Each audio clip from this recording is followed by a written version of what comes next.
All right, everyone. Welcome back to Detroit Sports Flow here with BK and Speaks. This week, we will be diving into the 2025 NFL Draft as it gets started here next Thursday. Exciting times for the Lions here, Speaks, coming off of a great season. We're trying to build up here in the draft and make a run at this Super Bowl and finally get the job done this year. But let's dive into our projected top 10 picks here based off of what we have heard from the NFL media and then also what our beliefs are with what teams need. I'm going to start it off right here. We believe that the Tennessee Titans at pick 1 will be selecting Cam Ward, the quarterback out of the University of Miami. Cam Ward has been solidified basically as his first overall selection on the sports betting books. He's minus 20,000 to give you the indication. The Titans canceled their visits with Travis Hunter and Abdul Carter last week as well. So it's basically solidified that Cam Ward will be the first overall pick and the new starting quarterback of the Tennessee Titans. Yeah, it's looking like Cam Ward is the for sure number one pick. They're moving on from Will Levis. Hopefully his Hellman's Mayonnaise sponsorship got him some money because he's going to be sitting on the bench. Cam Ward's going to be the new quarterback there, and I think that's going to be a good pick for Tennessee. We'll wait and see. I'm not overly impressed with Cam Ward, but I do think he is the best quarterback in the draft. Someone say Shedeur. We'll just have to wait and see. Exactly. And I think with Cam Ward, too, you're getting more of a solidified prospect. Yeah. A guy who can run, a guy who can throw. There's a lot of upside to his game. I see why Tennessee is taking the gamble here. He could be the quarterback for the future for him here. 100%. Next guy, pick 2, Cleveland Browns, Abdul Carter out of Penn State. This is where the draft gets kind of interesting. Abdul Carter has been tied to the Browns throughout the draft process. I think this makes a lot of sense, pairing him with Myles Garrett after he just signed that big contract this offseason, having him on one side, Abdul Carter on the other side. I think that is a force to be reckoned with for the next 5 years plus. I do not want to play that team with Jared Goff. That would be scary. Yeah, we both believe that Abdul Carter will be the pick here. Yeah. Great linebacker edge out of Penn State. Gives a lot of similarities to Micah Parsons, who has been pretty dominant in the league with his time there.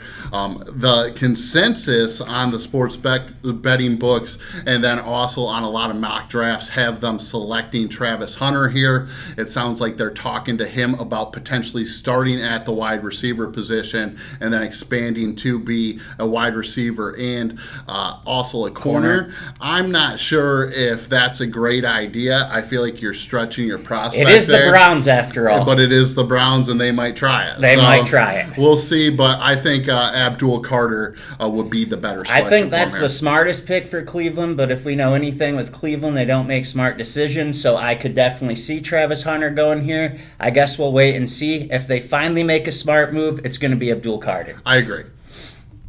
Next guy, you got to get right into it. Who were we just talking about? Next guy, third pick here, New York Giants, cornerback, wide receiver Travis Hunter. I believe if Travis Hunter is there, they're going to be faced with a tough decision.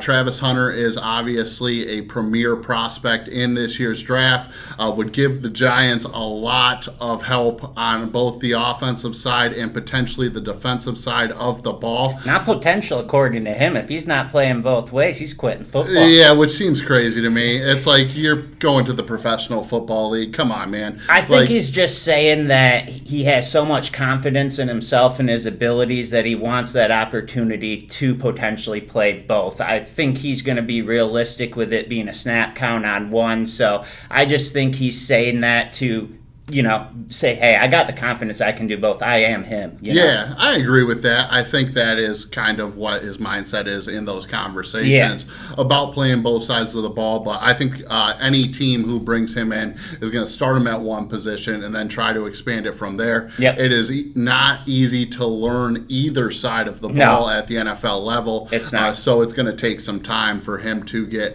acquainted to one side of the football. And then at that point, then he can start learning learning the other side. Where do you see him playing better in the NFL, at the wide receiver or the cornerback position? I see him more as a cornerback myself. I would agree with you, but I think his offensive skill set and how he does with the football in his hands intrigues a lot of teams about starting him at wide receiver, seeing what he can do there, and then kind of taking a peek at the cornerback side after that.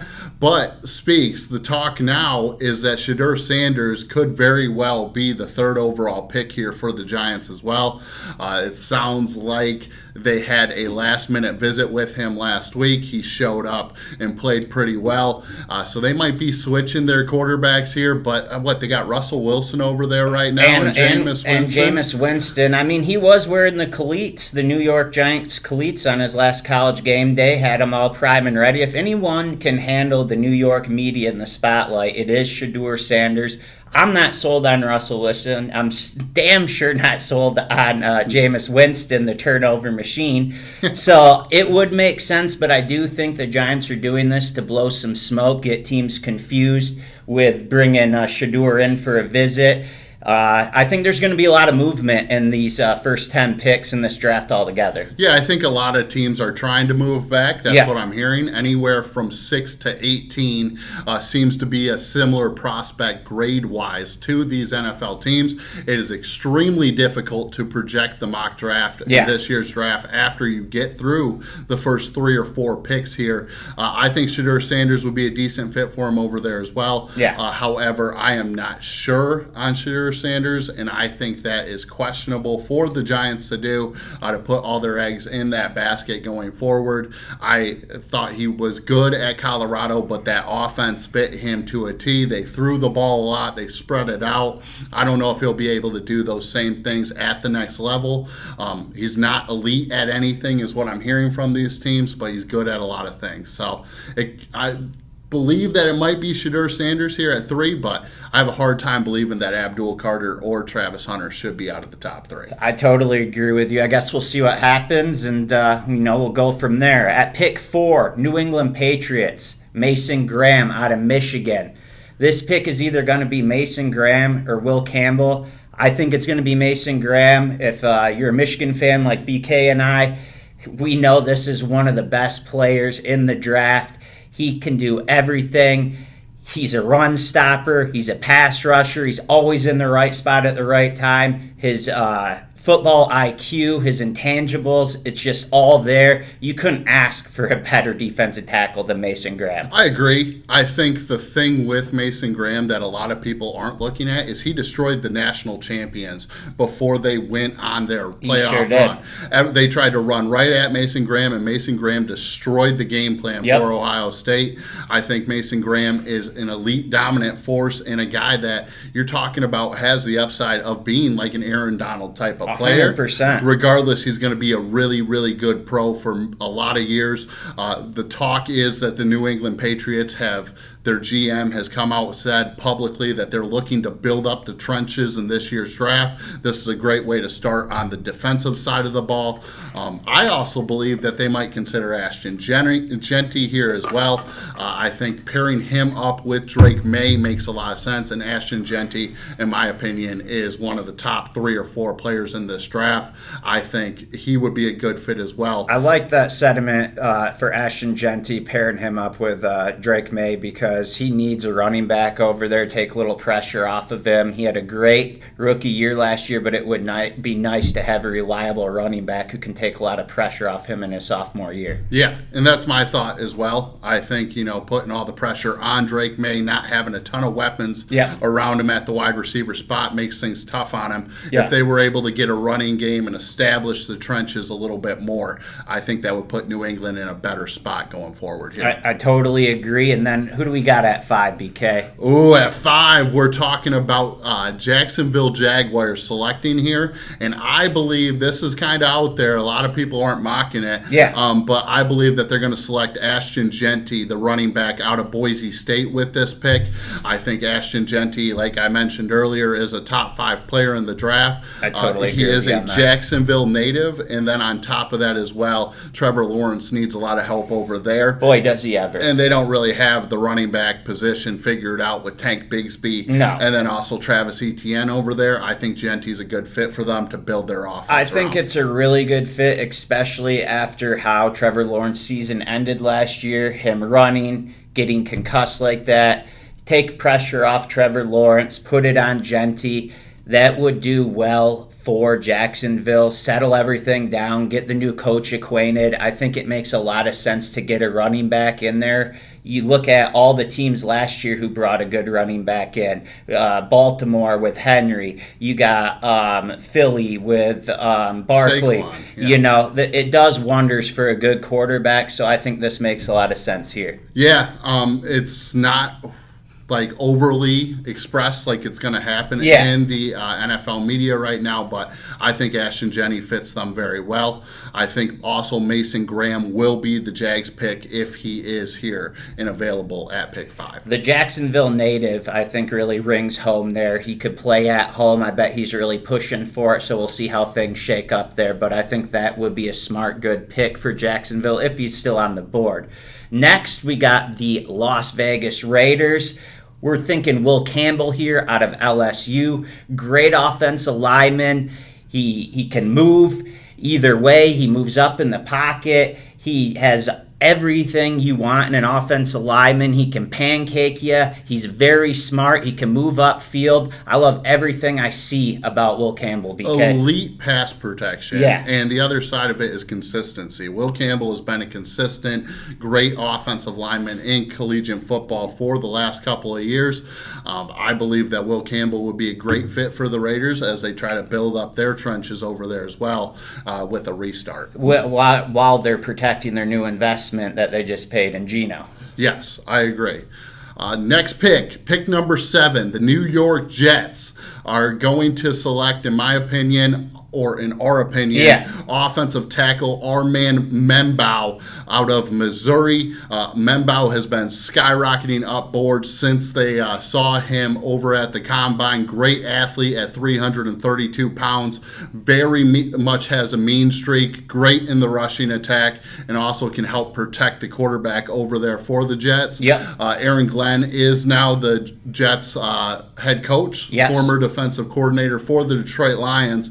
So I think he's going to try to bring over the Detroit Lions style there. Yeah. And with that, he's going to try to build up the offensive line. 100%. He has to protect his new investment, his new quarterback who just came over from Pittsburgh.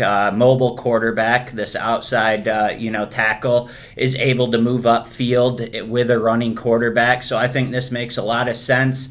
If Aaron Glenn learned anything through the Lions, we build our team through the trenches, and I think that's what he's going to do with his new mold and his new vision over there in New York. So I think that's a very smart pick, and AG, we love you. So I wish you nothing but the best.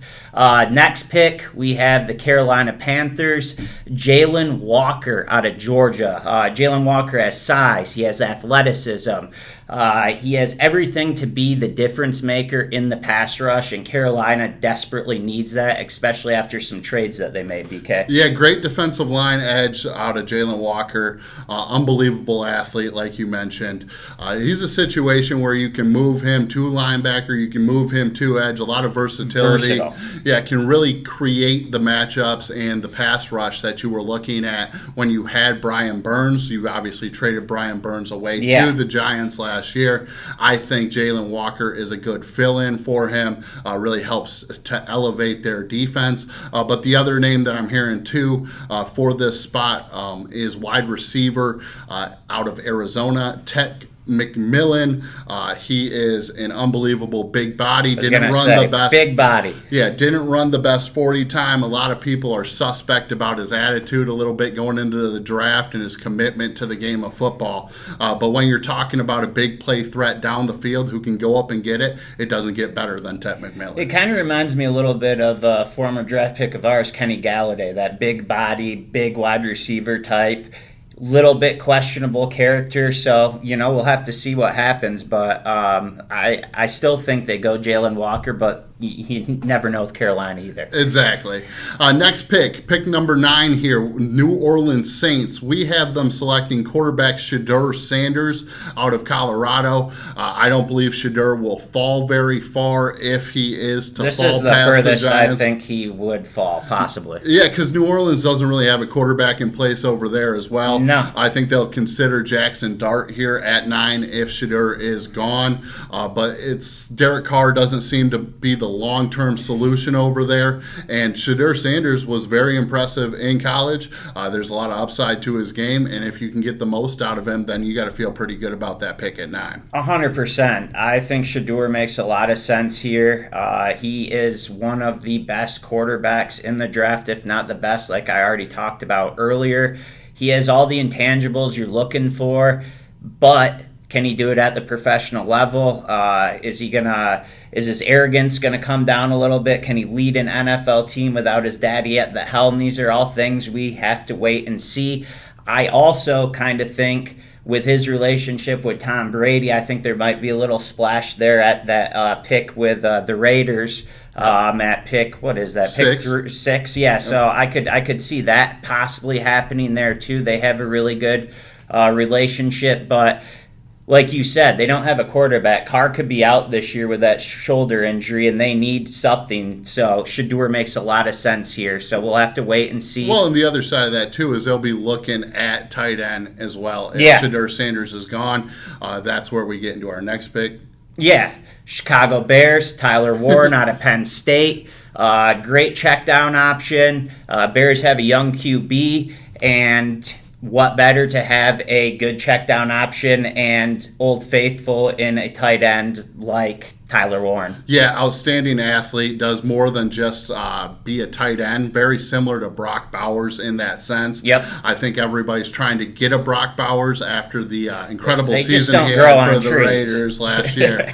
Yeah, exactly. So it's like every team is going to be trying to find that type of guy. Tyler Warren is that guy. If, for instance, Tyler Warren is gone at pick 9, or another option that Chicago could consider here at 10 would also be Josh Simmons, the offensive tackle there out of Ohio State, will be the 3rd offensive tackle taken, and the Bears might be looking to build up those trenches and protect Caleb Williams as well. 100%. They've done a pretty good job this offseason, but they have a lot of work to do on that offensive line to protect that investment in Caleb Williams, so it makes a lot of sense for them to keep building that offensive line or get a faithful tight end, check down receiver, and Tyler Warren. So we'll see what happens, but that's our top 10. Now let's get into what everyone wants to talk about. Yeah.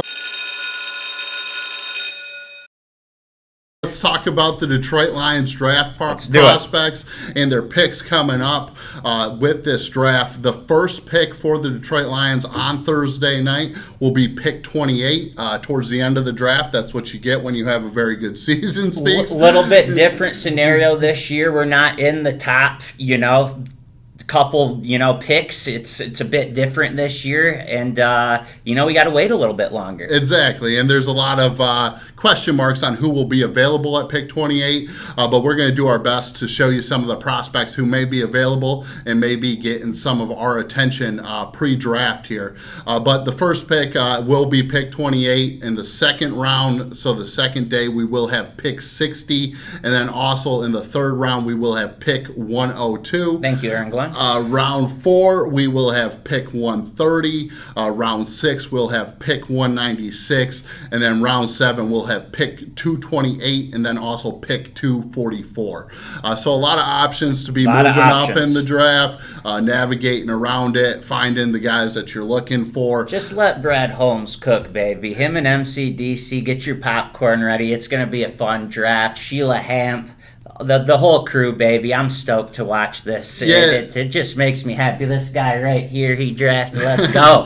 This is, what Brad Holmes does. This is what he does, baby. Whenever we're having a draft, he's getting some of the best prospects in the draft, guys who really contribute for us. I think, this is where we shine. First one here Speaks is a little unique. It is Everybody kind of hit the panic button when they had him in for a in-person visit this week.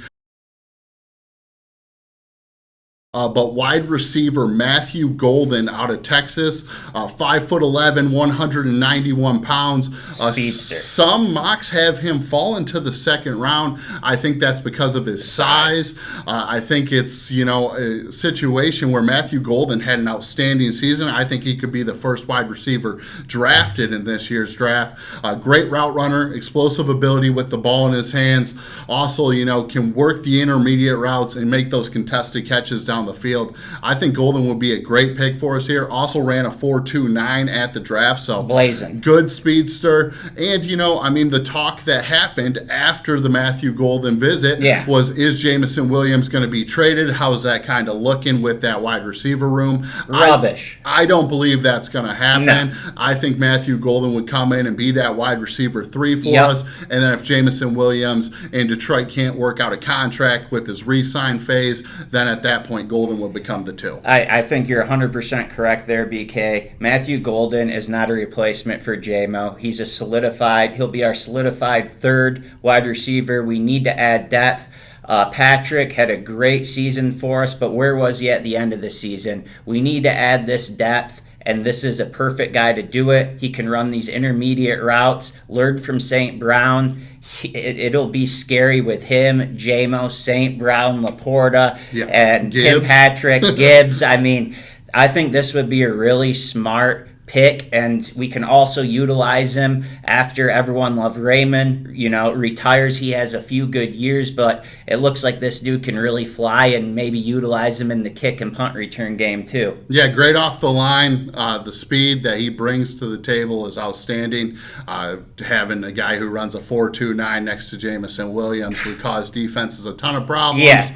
I think this would be an outstanding selection for us at pick 28 if he is to fall there. Yeah, and just to go back on that J-Mo, trade talk, we are not going to be trading Jameson Williamson. Waymo, when you saw him in our offense last year, it transcended our offense light years, and we would be so stupid to trade him in the draft right now. Even with all the contracts and the people we have to pay, it's not going to happen right now. It's rubbish.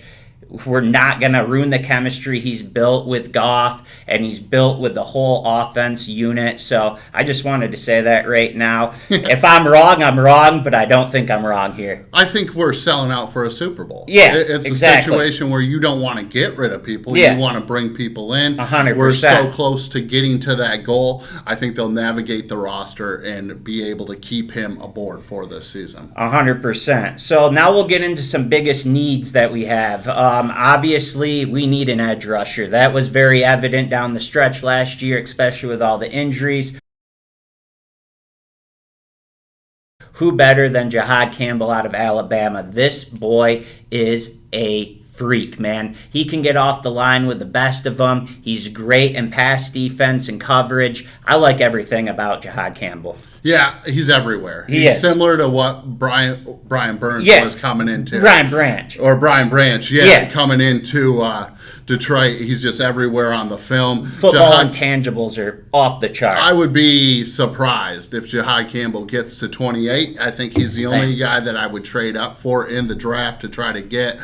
First team All-SEC this year, led the Alabama team in tackles with 117, had 11.5 tackles for loss, 5 sacks, and started in all 13 games. Yeah. Incredible motor, can play the linebacker spot, can play the edge, would be a great addition to the defense. Like you said, he has the motor that it resembles our boy Aiden Hutchinson. When you see a motor like that, you want someone on the other side like that. That would be a scary combination, and Brad Holmes loves his Bama boys. Yeah, and Campbell, ran a 4.52. Yeah, so that's that's not so bad. That's cooking. Yeah, that is cooking for a big guy. Next on the list here speaks, I know you and I are both hoping that he falls here. I think, boy, are we ever. He could go higher, he could go lower. It sounds like most experts have him going in the second round, which really surprises me.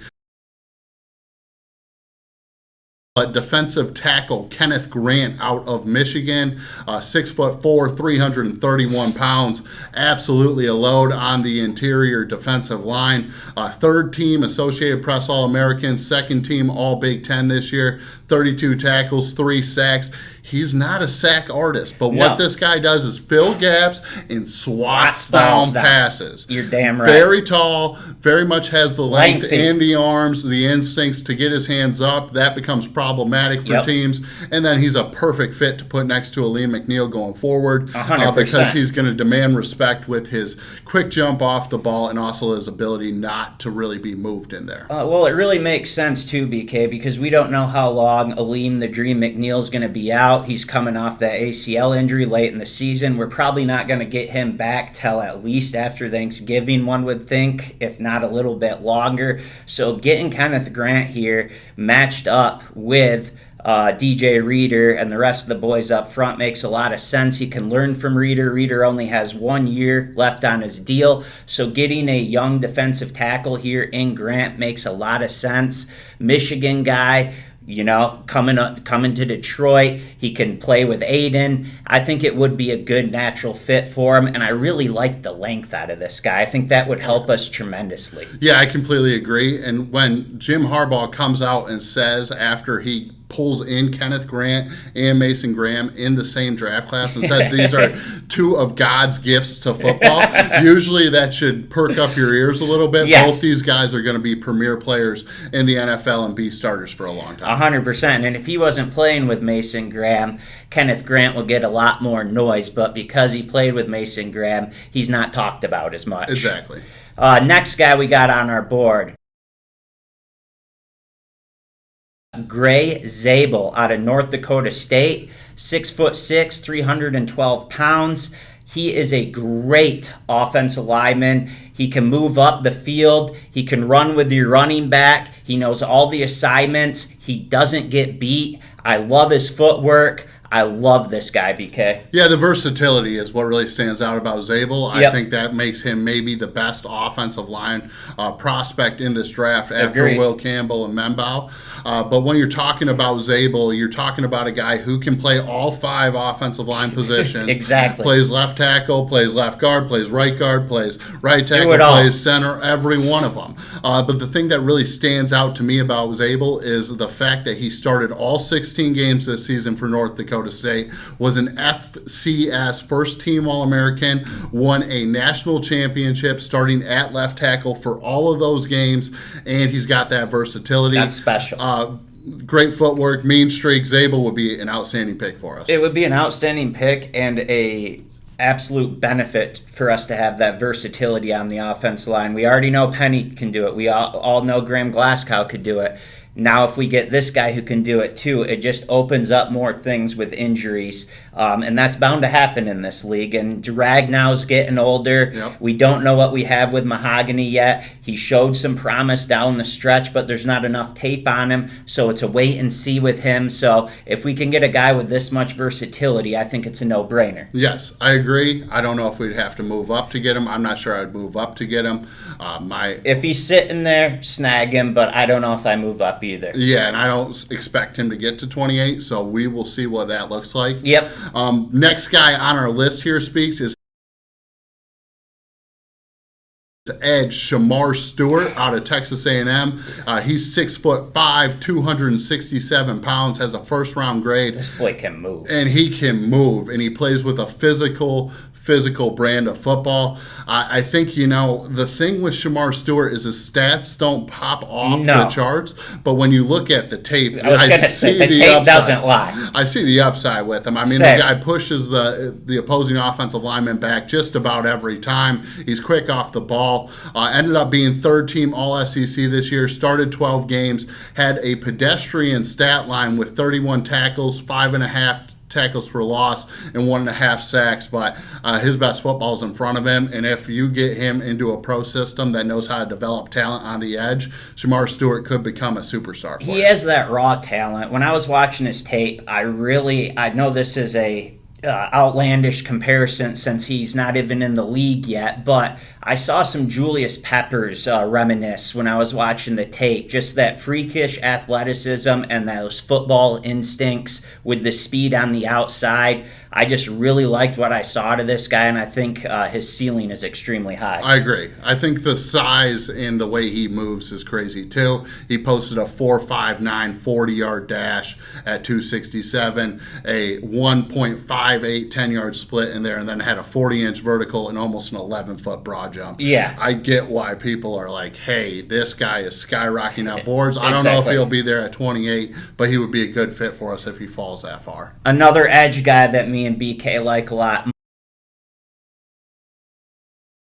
Mike Green out of Marshall. 6'3", 251 pounds. Second team All-Associated Press, second all-team All-American, Sun Belt Defensive Player of the Year, 84 tackles, 22.5 tackles for loss, 17 sacks, BK. Led the NCAA. Led the NCAA. If you want someone who can get off the ball and get to your quarterback at ease, Mike Green's the guy. I agree, and he played great against the tougher competition that he had to go up against. Like when he played against Ohio State, he had success. He sure did. I like Mike Green's game. There is a little bit of question about the off-the-field issues. Yes. I know he had a couple of sexual assault cases that he was accused of. He denied both the claims and both were dropped. Mike Green, though, I mean, I don't know if I like him more than some of these other edges, though. I'm not sure I do either. And then with the character flaws and the way we build our team and our culture, I don't know if Brad Holmes will bring in a guy. Yes, he might take a risk on a guy like JMO, but sexual assault allegations, those are we don't mess around with that stuff. Yeah, he's got the relentless motor, and he's got an outstanding spin move, but the thing with him is he kind of rushes in a style where it's just a speed rush, and if he can't beat the guy with the speed rush, I'm not sure how successful he is. I think there's better athletes at the edge position, but Mike Green's tape is pretty good. It's really good, but once he starts playing some of these NFL quarterbacks too with their pitch counts and their hard counts, it's going to be interesting to see if he can get off the line as quick as he does in the college game. So that's going to be something to wait and see too. Exactly.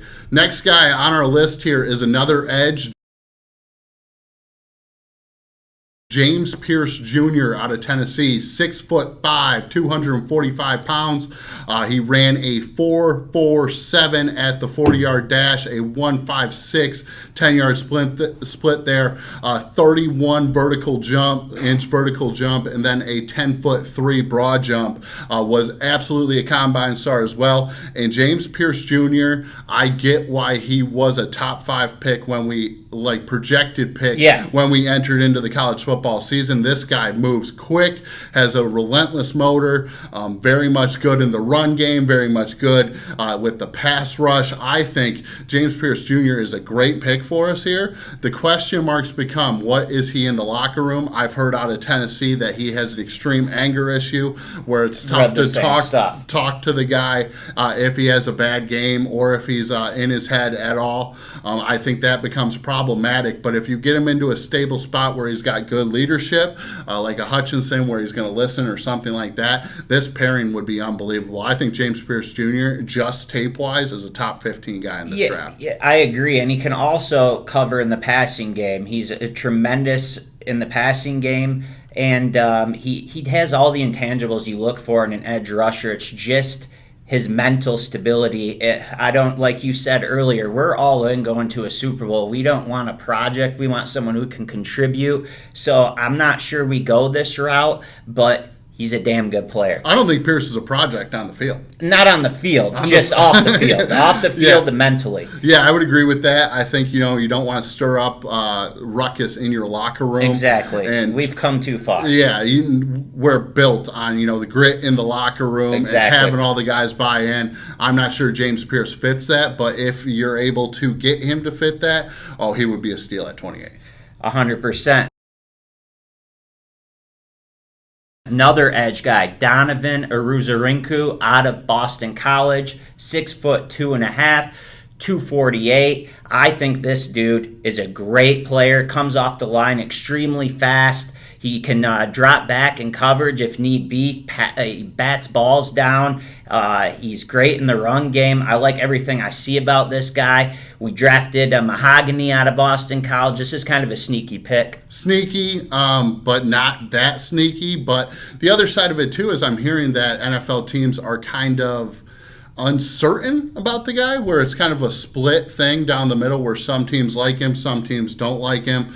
I look at what he did last year for Boston College, and I'm not really sure how people can look at him and say he's not going to be productive. And he showed up in the biggest games against the biggest competition. That's what I really liked when I watched his tape. Exactly. Well, he won that Ted Hendricks Award, nation's top defensive end this year. Was a first-team All-American, ACC Defensive Player of the Year, first-team All-ACC, ranked second in the FBS with that 16.5 sacks, and then also third with 20.5 tackles for loss. I think, he's very good. My question mark is how good was the ACC this year? And do I want an ACC guy over one of these SEC pass rushers? Very good I'm point. not sure about that. Yeah, I'm not sure about that either. That's a very valid and good point, because we don't know how good that conference was compared to the SEC. So we'll have to wait and see, but the tape doesn't lie on this guy. Yeah, very much good, and had an outstanding season last year. He deserves to be a first-round pick. He definitely deserves to be a first-round pick. Next on the list here, one of my favorite prospects. I'm not sure he'll get to 28, but if he does, this will be a guy that we really consider as well. Is offensive guard Tyler Booker out of Alabama. He's 6'5", 321 pounds, and this guy moves people's space. Does he ever? He said in his interview that he likes to make opposing defenses' lives miserable. I like that. That's how he goes about his game. He was second-team All-American this year, first-team All-SEC, team captain over at Bama, and started all 13 games.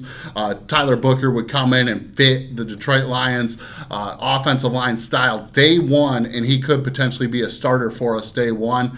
Booker would be a great pickup for us here at 28. I wouldn't be surprised if we try to move up a couple spots to get him if he's sitting there in the 20s. I would not be surprised one bit. This boy has grit. He loves football. He wants to make your life miserable, just like Penny and the rest of the boys up front. This would be a perfect addition to add up front in the trenches for us. I would love this pick for us. I think I want this offensive lineman more than anyone. Yeah, I think I prefer him over Zabel too, yeah. But it's close. Because Zabel, he played at a lower level. I don't think he played the same competition as Booker. And then, it's the uncertainty about what position you want to plug him in at. If you're trying to get your center replacement, that makes a lot of sense. Yeah. But if you're looking to build up the guards, Tyler Booker is the guard. Yeah, Zabel or Booker, I would not be mad at either one. I think each of them are tied, but the versatility with Zabel is the big thing, right? Exactly.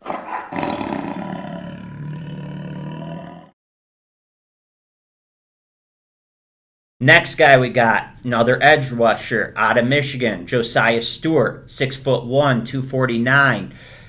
Second team All Big Ten, led the team with 13 tackles for loss, 8.5 sacks, started 11 games, 33 tackles, 2 forced fumbles. He is a great player, captain. When you're a captain, that means a lot. And now you're going to the next level. That shows something to teams that are going to draft you, doesn't it, BK? Yeah, I have a feeling that Hutch has been in the ears of a couple of the management guys over in Detroit and talking a little bit about Josiah Stewart because we've had an in-person interview with him, and then we've also had a couple of virtual interviews with him. He's projected to go in the third round, so this is a later selection. This isn't one of those guys at the top there that we were looking at pick 28. But what Josiah Stewart does is he's very good off the edge, very fast, great pass rusher. I don't know how he plays the run necessarily, and I think that's why he's down in the third round grade. But as a pure pass rusher, Josiah Stewart is as good as anybody. It doesn't get much better as far as pure pass rushers go as Josiah Stewart. He gets off the line as quick as anyone, and he's going to get to the quarterback and produce turnovers and sacks. Yep, I agree. Be a great selection for us. Great selection. Next on the list here, another guy who's we're kind of looking at in the second round has been projected to us, but Speaks and I aren't really necessarily huge on this guy. Guard Tate Ratledge out of Georgia, 6'6.5", 308 pounds. He's projected to go in the second round, like I was mentioning. Third team All-American, first team All-SEC. Played 10 games with 9 starts at right guard. Missed 4 games due to having a tightrope surgery on his left ankle late in the season. I look at the guy's tape. He's pretty good. He plays a physical game. I know he pushes the offensive lineman back most of the time off the snap, but after that, I'm not all that impressed with him. I think if you could get a good value at Ratledge, you start to think about it, but other than that, I'm not really sold on him. Out of all the tape I've watched on all the offensive linemen, I was least impressed with Ratledge. He gets beat a decent amount of times. He doesn't move up in the pocket or in the run game very well. I think he was a product of the Georgia, playing with Georgia and the players around him. I'm not sold on him out of all the great offensive linemen that are in this draft. Like you said, if he falls to us at a decent spot, maybe consider it, but I'm the lowest on Ratledge than I am any other offensive lineman that we could get with our picks. I agree. Heck yeah. Next guy we got. Defensive tackle, Vernon Broughton out of Texas. This boy can play. I remember him tearing us up watching the Michigan game. So did Matthew Golden. Yeah, so did Matthew Golden. He tore us up too. Not a great game for our boys in blue. He's 6'5", 311 pounds. Played in all 16 games, 15 starts, 39 tackles, 4.5 tackles for loss with 4 sacks. 2 pass breakups and 2 forced fumbles. This guy can do it all. I really like what I saw. He can stop the run. He can get after the quarterback. And boy, is he a big boy. Yeah, Broughton is an immovable force inside of the defensive line there. I think he's a good fit for us in the later rounds. They have him projected to go right around the 4th round. I think Broughton would be a good addition for us to build up that defensive tackle depth like we were talking about, kind of get some guys in there that you can start to groom for when Reeder is moving on, and then also fill in for McNeil as we're waiting on him to get back from injury. 100%. Next guy on the list here, Jonas Sanker out of Virginia, 6 foot, 206 pounds. He's got a 3rd round, 4th round grade on him. I love Sanker's game here. So do I, BK. So do I. He is first team All ACC, led the team with 98 tackles, 8.5 tackles for loss, started all 12 games. The thing with Sanker that is unique here, Speaks, is he is an elite in the box safety, similar to what Brian Branch was. Very good at tackling guys when they are within range. I mean, 98 tackles. Forced fumbles, too. As a safety is crazy to lead your team in tackles. But he's got great instincts and coverage. And then on top of that, he's going to lay the boom. So if you're looking for a safety in the depth, I know we're looking at that with Malafanu moving on. Sanker would be a really good pick if he's able to get to us. It would not surprise me if Sanker flies up this draft and ends up going in the 2nd round. I love this pick if we're able to do it. If us Lions fans know one thing from last year, we need depth at safety, cornerback. With all the injuries we had, we were pulling guys off the street. So anytime you can have depth at this position and learned under a Branch, learned under a Kirby Joseph, I think this makes a lot of sense. And he is so good at everything. I did not see a weak spot in the film. I would love to get Sanker, and we need depth on that in that secondary, BK, in the worst of ways. And Brad Holmes and Dan Campbell value tape, so that's where Sanker really comes into play here because his tape is off the charts. It is off the charts, man. I love everything about his game. Next guy we got is Quadarius The guys call him Q. Robinson out of Alabama, 6'4", 243 pounds. Played 9 games with 5 starts, 23 tackles, 7 tackles for loss with 4 sacks. He had some forced fumbles. I think this guy is a damn good player, BK. He does all the little things, and he's very smart. Yeah, has a 5th, 6th round projection here as well, Speaks. Quick off the edge, really sets the edge. Would be a steal if the Lions are able to get him late in the draft. The guy would be drafted much higher if he was not injured for the last portion of the year with the elbow injury. Brad Holmes loves his Bama boys. Loves his Bama boys. I could see Q Robinson ending up in Detroit. I know he was brought in for an in-person visit, and then also we've had a couple of virtual visits with him too. Yep. Q Robinson would give us great edge depth, and I think that would be a great ad for us. And we need edge depth, so I would love that pick. Last guy that we're looking at here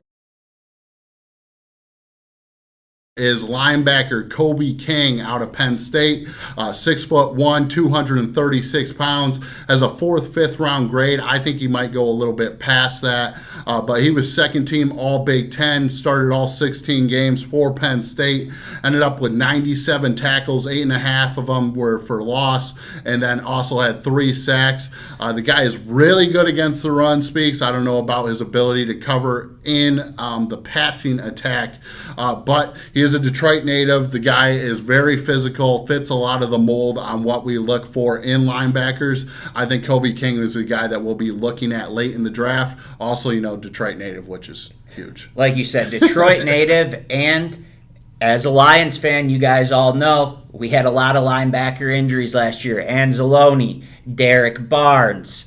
Who else did we have who got hurt? Malcolm Rodrigo. How did I forget my boy Rodrigo?